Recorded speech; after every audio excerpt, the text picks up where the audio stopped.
And then, 11 years later, they gave Congress, Article 1, Section 8, Clause 17, the power to legislate in all cases whatsoever. Why? Why would they do that? Just 10 years before, 11 years before, they said it was an absolute tyranny. It's in the Declaration of Independence. And yet they gave it the... And by the way, just to show you that a couple of days ago or weeks ago, whatever it was, when Nancy Pelosi impeached the president, which is constitutional. Yeah. They've got the power to do that. Then the Senate has the power to hear the charges and determine whether they should remove the president. And when Nancy Pelosi she told the Senate what she wanted them to do and hold extra meetings and bring in new visitors, new guests, testimonies. She was saying to them that the Constitution is null and void. I have the power to legislate in all cases whatsoever, and I'm going to tell you how to run your affairs. Well, to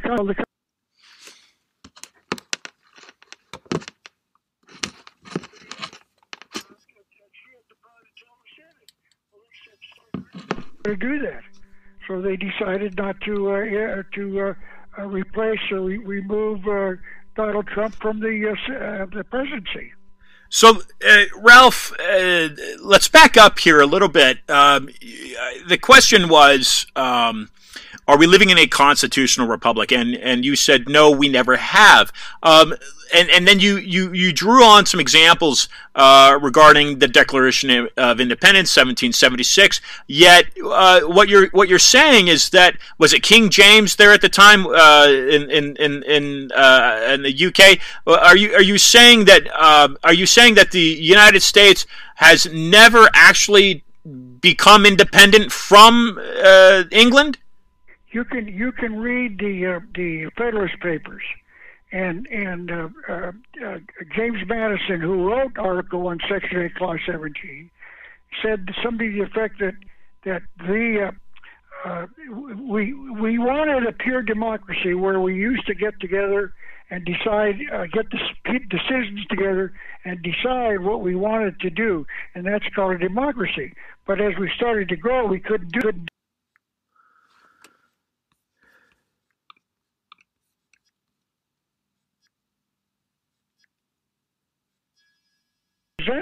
And the majority of them, decided what government would be. And he defined that as a republic. So when the Constitution says that they're going to guarantee a Republican form of government in all the states, they're going to guarantee a Republican, which is a representative democracy. We've never had a true republic. The Constitution has been declared null and void at least in 1938.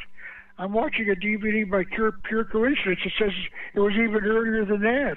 But that's the date I used when they got the Constitution declared null and void, and we're living under the Uniform Commercial Code. Now, this is heavy-duty stuff, and I'm not arguing. It's scary. Well, that's right, and you've okay. So let me. George Washington here.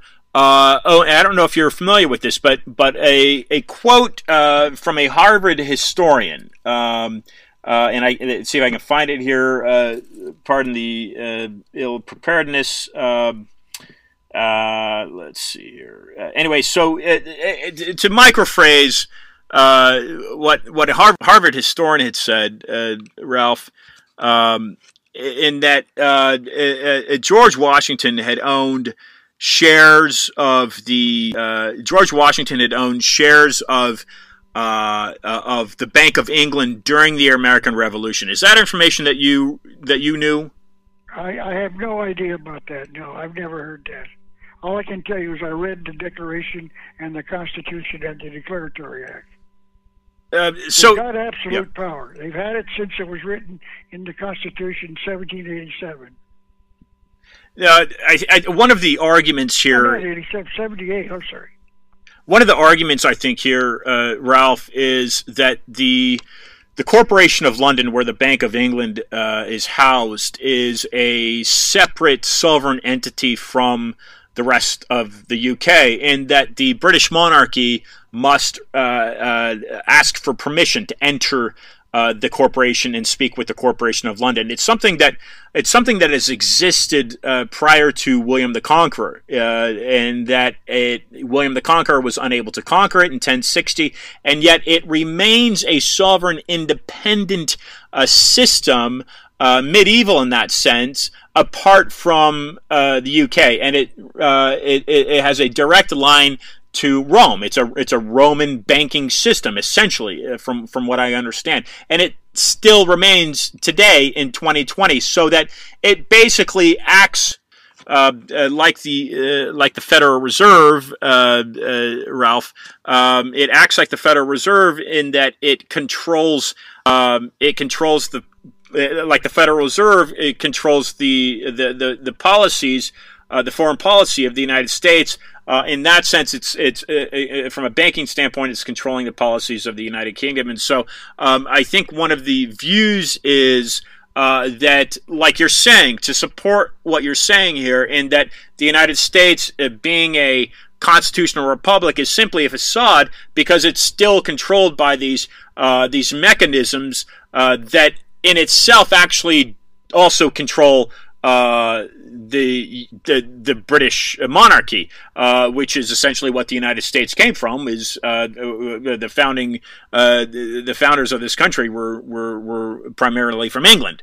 Does any of that resonate with what you understand? I don't know much about the corporation, but let me make a point. You mentioned the Vatican. The Vatican is a separate state inside the nation known as Italy, and it's separate. The Washington, D.C. is called the United States as a separate entity from the nation known as America. There is no such thing as the United States of America, and you can confirm that very easily. When the Founding Fathers wrote the Declaration of Independence, they said that we were...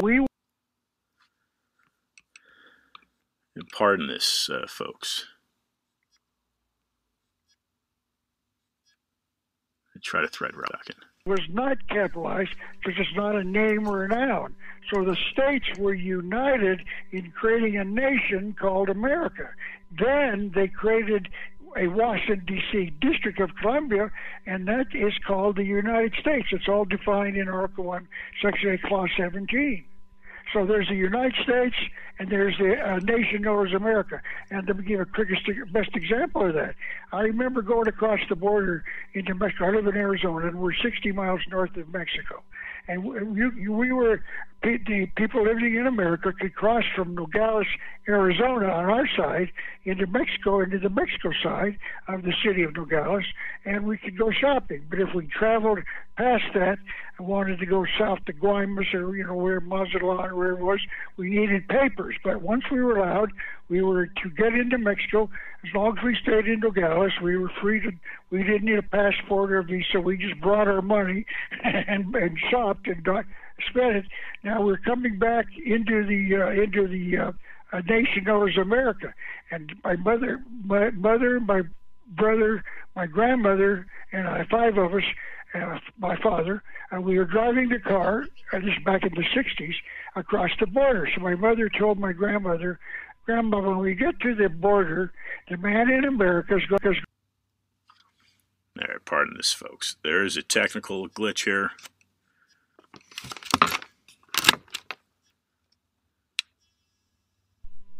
Yeah, yes. Yeah, I'm here, Ralph. I'm sorry. This is abnormal. We're experiencing some issues here technically. Please pick up with your grandmother in Mexico. Thank you. Okay, yeah. So my mother told my grandmother that when she was going to be asked, the man asked each one of us individually, "Where were you born?" My grandmother was born in Poland. She gave up her Polish citizenship and became a citizen of the United States during the naturalization. So don't say Poland, Grandma, because he'll ask you for your papers, and if you don't have your papers, you can't get back into America. So my grandmother lied and said she was born in New York. Well, she wasn't, but anyway, she was able to come back in. Now, when you cross the border from Mexico into America, they ask you, "Are you a citizen of the United States?"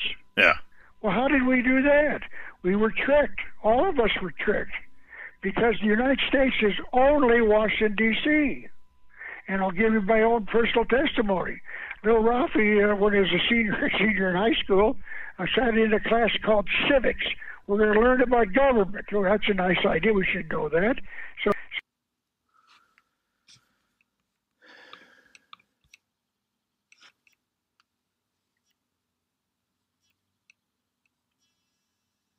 So the lady came from the Social Security Administration and said, I'll make it brief. You're all seniors. You're going to graduate. And when you do, you go out for your first job. You're going to be asked for a Social Security number, and you don't have one of those. You fill out an application, yeah. who you are, where you live, how old you are, what schools you went to, what you did in class, whatever they want to ask about you for their records, and they're going to ask you for a Social Security number. So come into the office, and we'll get you a number. So we all walked in there, and the question was very simply, are you a citizen of the United States? And yeah. We are not. We're a citizen of Arizona or New Mexico. I moved from Arizona to California, so I became a citizen of California. As long as I'm inside the state nation known as America, I'm a citizen wherever I go, but of that state. So we all said yes, of course. We were born. I never was born in Germany or Czechoslovakia or Brazil. I was born in the United States. That means I was born into Washington, D.C. And the Washington, D.C. has the absolute power to legislate in all cases whatsoever. There is no law requiring any of us to get a Social Security.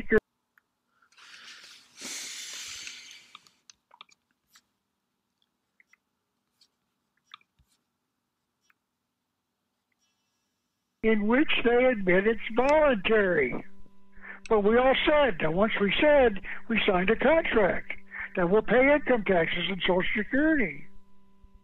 We were fooled. We were conned. Now, you can try to get out of it. I don't know that people can. That's the problem. Once you sign a contract, it takes two parties to dissolve it. One party can't dissolve the contract. So we're citizens of the United States. See how we were tricked? There's no law. There's no law requiring us to pay income taxes. There's no law. When you fill out your 1040, it says, "Are you who must pay the taxes? Citizens of the United States." Well, that's us. I tried to get out of it by going on jury duty. I wrote to the lady of the form. The first question was, "Are you a citizen of the United States?" I said, "No." I said, "I'm a citizen of the state of Arizona." Yeah. And if I move to California, I'm a citizen of California. I'm not a citizen of the United States. So she said, "Well, back, no, you're not everybody." And I said, "Well, no, I'm not."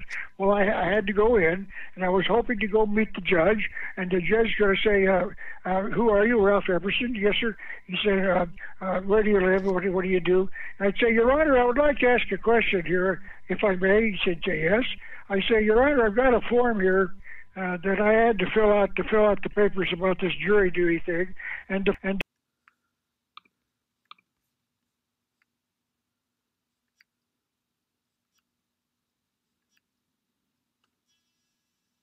so, but I'm not a citizen of the United States now. If I signed some contract and I didn't know or something, then you can produce that I'm a citizen. Then I'll serve on your jury. But barring that, since I'm not, I can go home. Well, I never got the chance, unfortunately. Our jury pool was called, and we sat down and outside the courtroom, and the judge and the jury, not the jury, but the judge and the two attorneys worked out a plea bargain, so we didn't have a chance to hear the case. So I was allowed to go home. But I would have tried. I was going to try to establish the fact that I'm not a citizen of the United States, but I am, because I answered the question. When I walked in to get my socialist, I call it what it is, a socialist security system. So, Ralph, only those living in Washington, D.C. are citizens of the United States? That's correct. That's why, by the way, our congressmen and senators have their own Social Security program. They're not in Social Security. They got their own. They've got their own retirement program. That's why, because the United States is like the Vatican, or as you said, the City of London. The City of London is a separate corporation or wherever it is. I don't know. I leave it.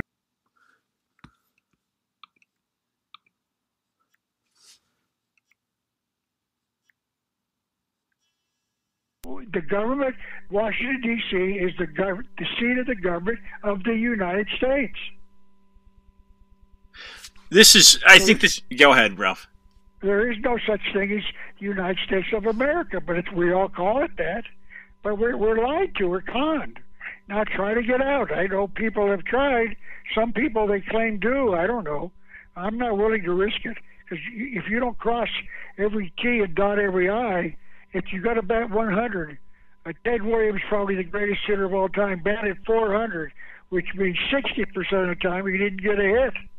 But in getting out of the Institute of being a citizen of the United States, you better have better bat 1,000. Yeah, Ralph. So what is the New World Order? What is this? It's a complete reversal of everything.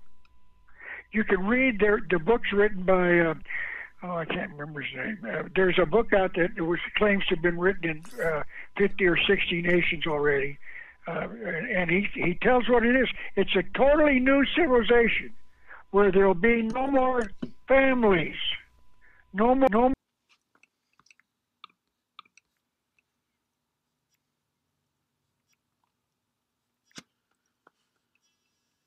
more religion. Hogwash, you say, no, that's what it means. It's the Novus Ordo Seclorum. Our founding fathers committed it to us on the back of our dollar bill.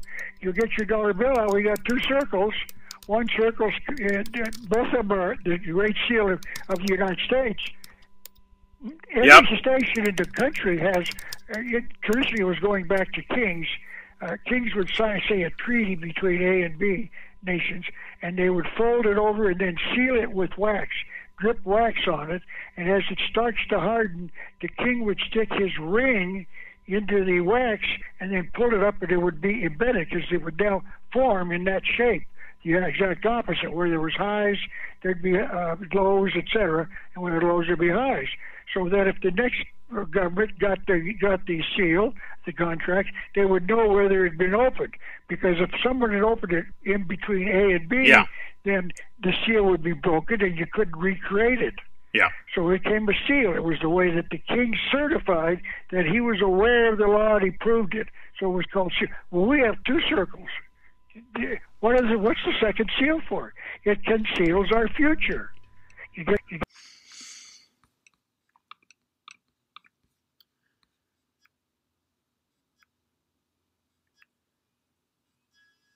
The first question is, why do we have Latin in America? We never spoke Latin. We always spoke French, or maybe French. We spoke English, and some spoke French, but English is our language of the nation, not Latin. But it translates into announcing the birth of the New World Order. So when George Bush talked about it, he was fulfilling the contract made when they created the Great Seal of the United States on the back of our dollar bill. Take that dollar bill out with a microphone and ask people, you get a dollar bill out, tell me what you know about all those symbols back there. All sorts of numbers, 32, 33, 13, and 9. They're hidden all over. There's concealed numbers all over that dollar bill. And what's this eagle all about? Why does it have 9 tail feathers? Why does it have 32 feathers on one side and 33 on the other? I'm telling you, we could do an hour program on the back of the dollar bill. Well, we will. To explain what all those things mean. But notice what it said, announcing the birth of. Notice the I is still above the pyramid. That I was going to land. Notice they were admitting it was a baby, announcing the birth of the.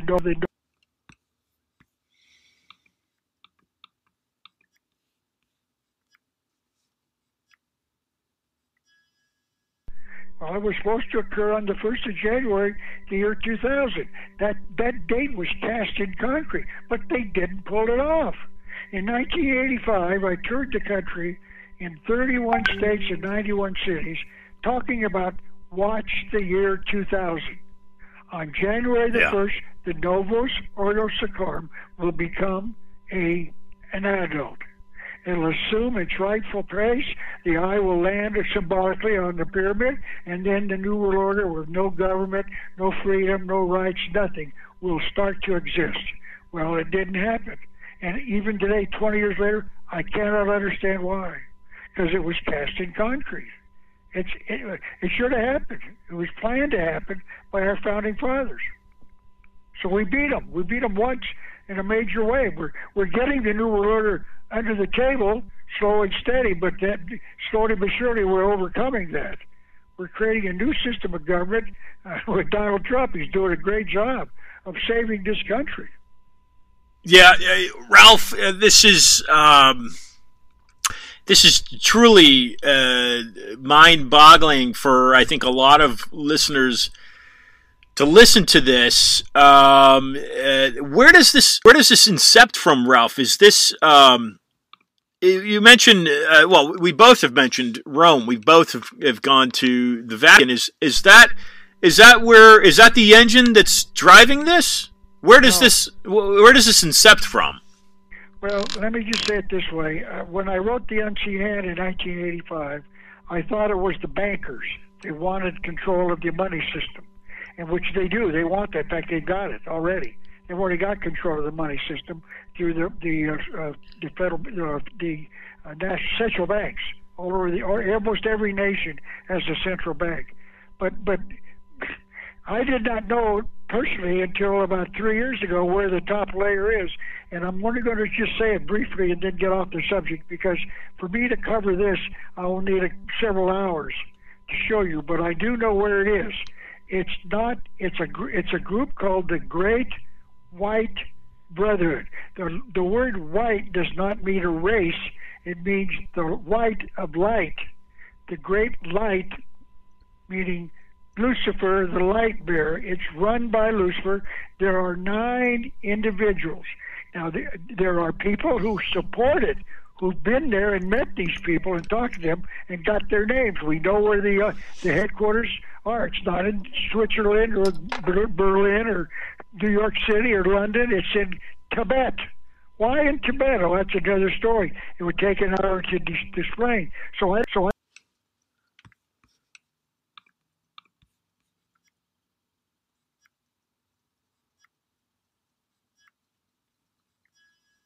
There's one last quick interesting thought about this. If you go to the other side, the eagle side of the of the seal, there's an eagle, and that's fine. That's nice, a beautifully drawn eagle, and it's got 9 tail feathers. Now, I'm not. What are they? I don't know what they call people that are bird doctors, but I'm not one of those. But I know this: eagles don't have 9 tail feathers. They've got 10 or 12 or some other number. I forgot. I think it's a dozen. But this one has 9 because the Great White Brother has 9 members running the world. So the tail feathers direct the control of the bird. If the bird wants to go up or down, it raises or lowers its tail. Right or left, it moves it, not the wings. The wings don't control the flight of the bird. The tail does. So the 9 in our symbolically on the back of our dollar bill means those 9 tail feathers are controlling the flight of the bird called America. Well, who are the 9? The Great White Brotherhood. And our founding fathers knew it. And this is... Before I go further, it starts getting hairy and scary. But just leave it alone. Let's save this country. And when we do that, we'll get rid of this novus ordo seclorum. Okay, so Ralph, let's transition to that as we've got a few minutes remaining. And Ralph, we'll be inviting you back on the program. You are obviously a plethora of information.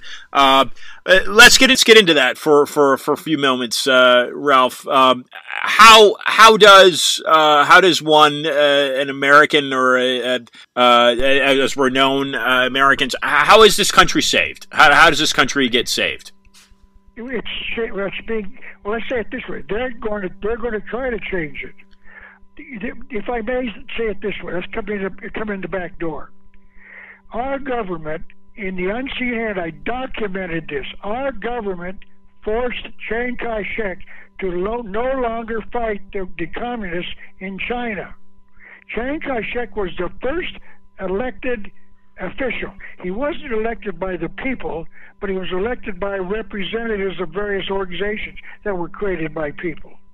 And he took that power up, and he was going to create an American-style government in there. And of course, the communists said, "No, you're not." So we stuck and decided to stick with Mao Tse-tung and Zhou Enlai. So we were the ones that disarmed Chiang Kai-shek. He ended up with whatever army he had left into Taiwan, a bunch of islands, or maybe one island off the coast of China. Fortunately, there was a place like that, so Chiang Kai-shek was able to flee and take his government with him. And by the way, in the unseen end, I compared the gross national product of this tiny little island to being about 8 times what it was in China with millions of people, or even billions. Little Chiang Kai-shek gave Taiwan a legitimate, true republic, at least as close as you can get. They probably have it better than we do. And in the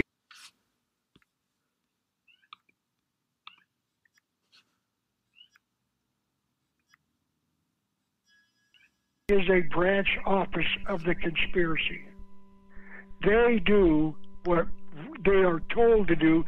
They know that. We keep them in power. As long as they agree to do what we tell them, not the American government, but the people controlling our government as well. So now, when they talked about China getting nuclear weapons, I've been saying ever since I heard that, they'll never get it, and they haven't yet. Oh, the North Koreans are going to get nuclear weapons? No, I've been saying they're not going to, and sure enough, they haven't.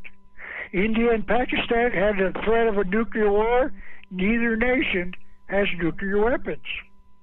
No other nation in the entire globe has nuclear weapons, and no one's going to get it. They'll never get it. Only the United States has them. And the reason they do that, and it's easily to prove, is let's take David Rockefeller as being one of the nine that run the world. He doesn't. But he's very powerful, or was, because he's passed on now. But let's just use him as an example. Why would he allow, if he's in charge of the world, why would he allow some nation to build nuclear weapons that would blow up David Rockefeller? Right. If you're in charge, you're in charge. And he's in charge. So he says, North Korea, you're not going to get nuclear weapons, and if you do, we're going to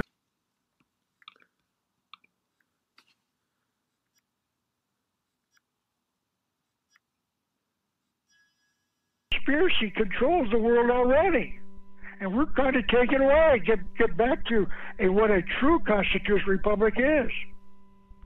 So these nations are, and I'll give you one more further example. I've got a DVD that's 4 hours long. Only the U.S. has nukes.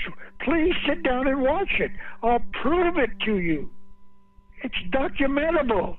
They don't have it. Russia has never exploded an atomic bomb. Oh, no, we know they don't know. We don't know they did. They don't have them. They don't have them. They didn't have them in the Cuban Missile Crisis. They don't have them now, and they'll never get them because David Rockefeller, yes, an allegory, meaning this conspiracy, says we're not going to let you have nuclear weapons. So they don't get them. Only we got them. And that's the way we use them. We use it as a threat. The nuclear weapon threat, the Cold War was a complete fraud.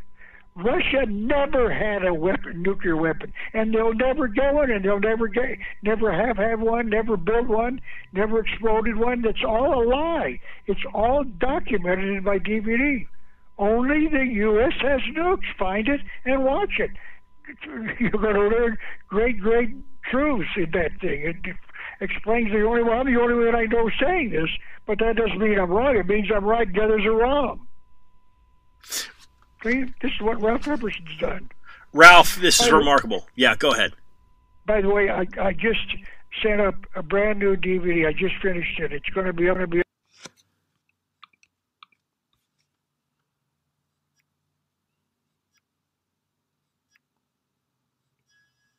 photographs. We didn't go to the moon. It's contained in the NASA photographs. I found it. You'll see them with your own eyes. If you don't believe me, go to NASA and find the pictures. NASA shows every picture they've ever taken. They've all got a big number. So I found them. I looked. It's only about 12 minutes long. It takes 12 minutes to prove we didn't go to the moon. We did not go. We did not go. Provable with pictures from NASA. It's easy to do. Well, no one else has done it, so I did it. And it's going to be hopefully uploaded here pretty soon. One of little Ralphie Epperson's sticking his nose where it's not supposed to be stuck. Ralph, tell listeners where... Huh? You just fell out of your chair, didn't you? Well, it's not the first time that I've heard the moon being a hoax, moon landing being a hoax. Not the first time I've heard that, but it is the first time I've heard NASA having documented it. Ralph, would you tell listeners, and pardon the technical glitches here, tell listeners where they can find those DVDs and find your books? Well, there's three ways to get my books. One, you could go to Amazon.com, and they've got a discounted price. You could go to your bookstore, you'll pay the full retail price, or maybe they'll put it on a discounted price and order it from them, or you can get it from me. And my website is just simply Ralph, R-A-L-P-H dash Epperson, E-P-P, as in Peter, E-P-P-E-R-S-O-N, Ralph-Epperson.com. And even if you just go and browse, don't have to buy anything, I want you to see how serious this problem is.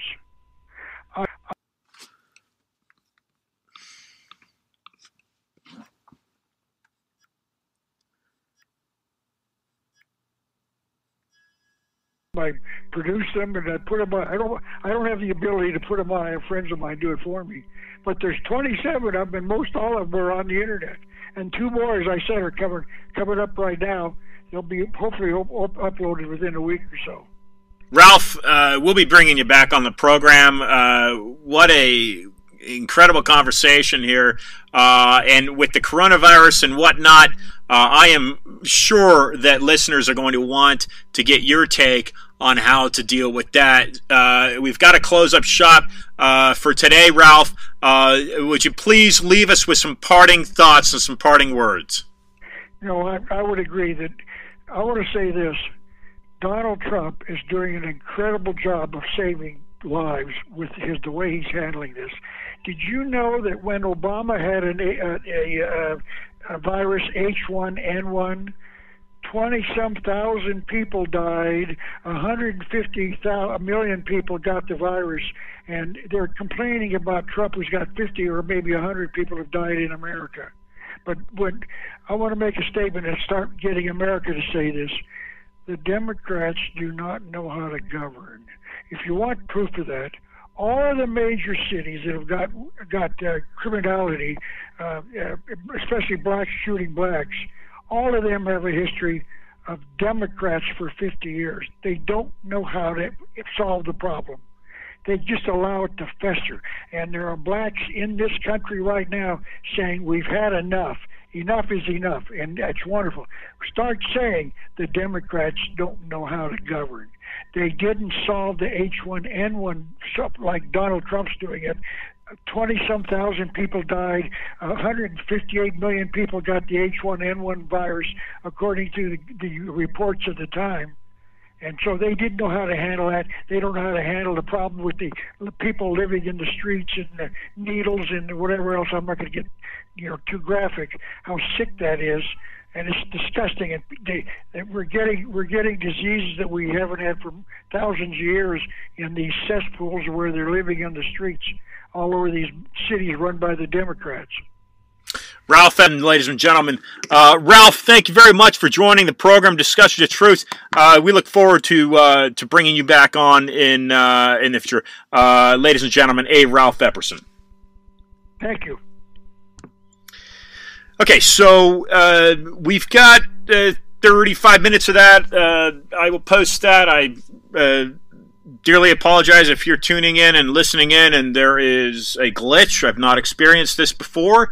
Again, We have been broadcasting remotely now for a few months. We are out of studio, anyway. So we're working on this. We'll be back in another episode here with Makia Freeman. This is Discussion Truth. Be back with you.